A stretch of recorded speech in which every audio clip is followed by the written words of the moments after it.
What's up, guys? Welcome to Off the Great Wall. I'm Dan. Hey, I'm Mike. Now, we know it's not Halloween, but in Asia, well, South Korea, there is a tradition of releasing horror flicks in the summer. The idea is that these creepy movies will make you break out in a cold sweat and make summer, well, not seem so hot.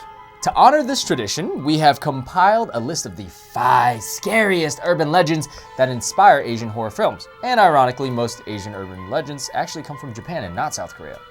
But there are a lot of similarities between South Korea and Japan, and the most common urban legends in both South Korea and Japan are about vengeful ghosts of bullied students. The typical story goes like this. There's a girl, she was the smart and shy kind, kind of in the corner.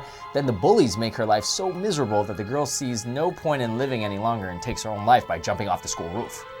From then on, she haunts the school and terrorizes the classmates and teachers that caused her pain. Then, she kills them when they are alone.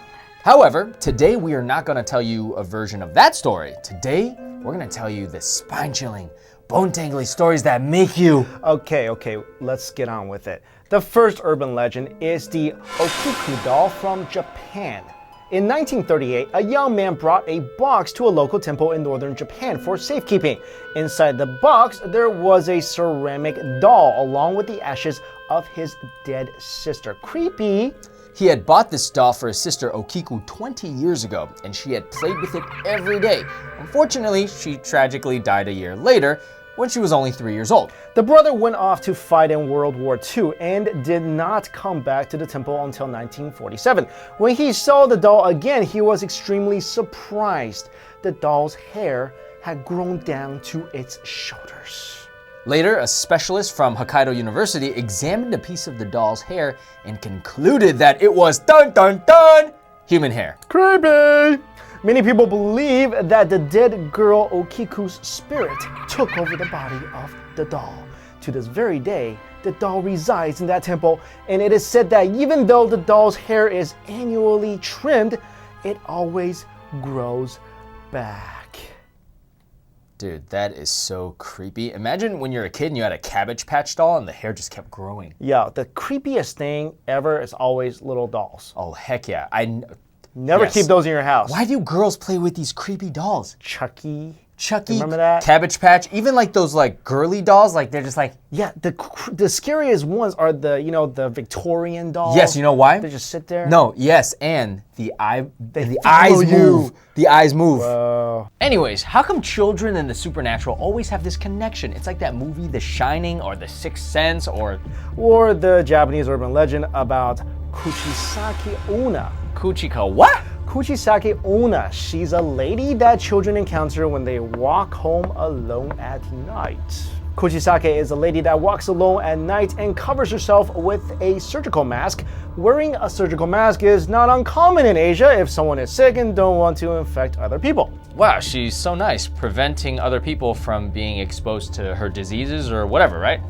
No, she's not so nice. Not so nice at all. She approaches children walking by themselves at night and asks them, "Am I pretty?" And if you say no, you die. Man, that is pretty cruel. But let's be honest, it's kind of rude to call someone ugly, right? Well, if you say yes, then she removes her mask, and then you'll see that her mouth is ripped to one side, kind of like half a Joker's mouth. Then she asks again, "Am I pretty?" If you say no, you die again! What? Dude, that is so unfair. I mean, if the Joker asks you if he's pretty, you would probably say no, or you'd be scared and run away. Well, here's the catch. If you say yes and lie, be nice to her, then she'll make your face look just like hers. So either you're killed or you end up looking heavily scarred for the rest of your life. Great. And the moral of the story, guys, is avoid weirdos walking around at night wearing freaky surgical masks. Well, is there any way that I can escape? Like, is there a silver bullet, garlic, a cross? Can I use a relic? Well, some people say that if you tell her you're in a hurry to get somewhere and can't talk to her, then she'll excuse herself for bothering you and just leave. Wait, so this whole time, this is just a trick question? all I have to do is not answer and make up an excuse and I'm out of danger? It's kind of like when your girlfriend or wife asks you, "Hey honey, do I look fat in this outfit?" If she does, don't answer, just run away. Got it. I like that there's a chance that she leaves you alone. I know one urban legend about a woman who just won't let go. You're talking about the legend of Manoc from Thailand. So in the early 1800s, a husband went off to war. Seems like a theme here. Leaving behind his beautiful and very pregnant wife, who was named Noc. The husband returned from the war and came back to his wife and child. Everything seemed fine. However, his fellow villagers had become distant since he left, and whoever he tried to talk to mysteriously died soon after. He came home one night and quietly entered the house. His wife didn't notice, and with her back to him, she dropped her comb and it fell through a small crack in the floor. She then stretched her arm and it went right through the floor. Then she grabbed her comb.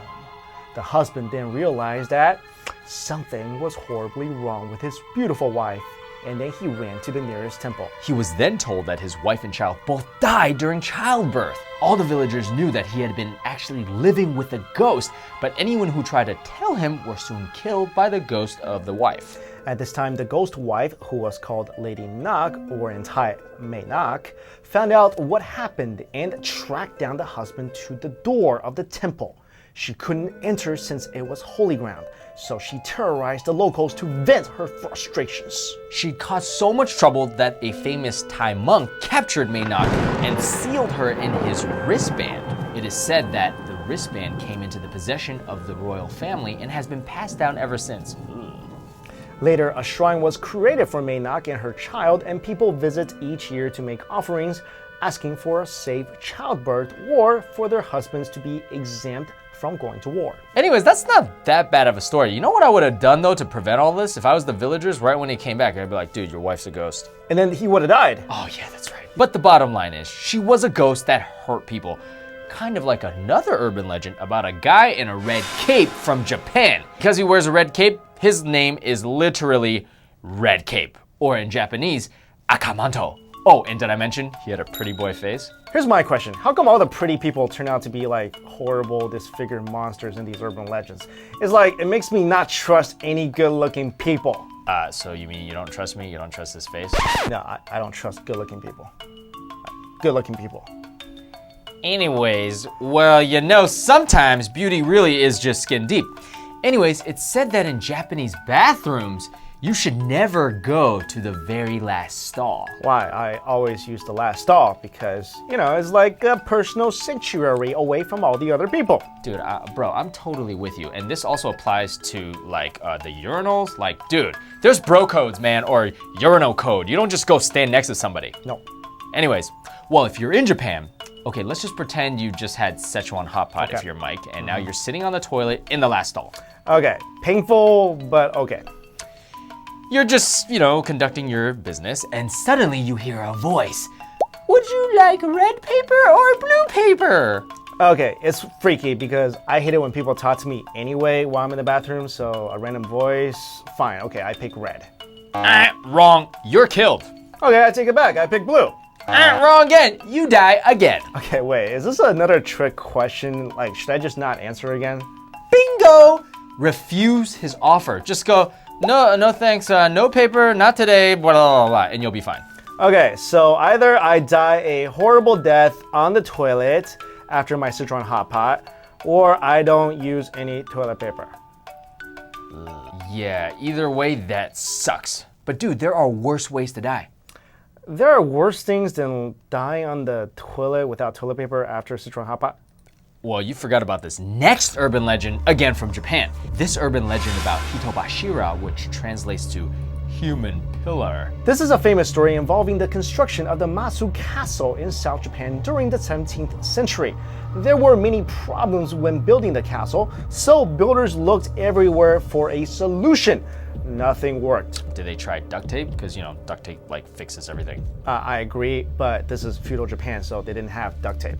I mean, duct tape wasn't invented yet. Then they heard that if they offered a living human being to the castle will have the sturdy foundation it needs to continue the construction. Of course, a live human being. Why didn't I think of that? Yeah, so like you feed it to the building? The builders went downtown where the local bomb festival was being held and captured the most talented and again, beautiful dancer. That thing with beautiful people again. Yeah, if you're beautiful, you gotta watch out because you're gonna end up in some weird urban legend. Well, ever since they buried her alive in the cornerstones of the castle, the structure stabilized and the construction did not encounter any further complications.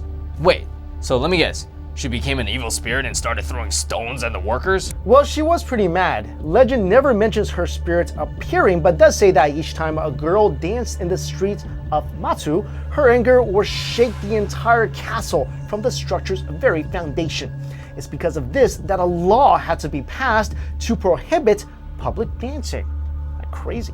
That makes total sense. Why can't no one dance? I mean, guys Dudes can can dance, dance. right? Jinx. We can go there and dance. Yeah. Yeah, Yeah, but who why wants not? to watch a bunch of dudes dance like us? Well, anyways, guys, we hope you liked those urban legends. Those are pretty cool, I have to say. I will never go to a bathroom when I'm in Japan. I'll go in nature, okay? Yeah, there's probably urban legend about that. Oh. Probably some beautiful nature ghost asking you if you want the purple leaf or the red leaf. Can never win. All right, guys, thanks so much for watching. Don't forget to like this video. Don't forget to subscribe and comment, all that good stuff. Like us on Facebook, too. Thank you so much. See you next time. Bye. And be safe.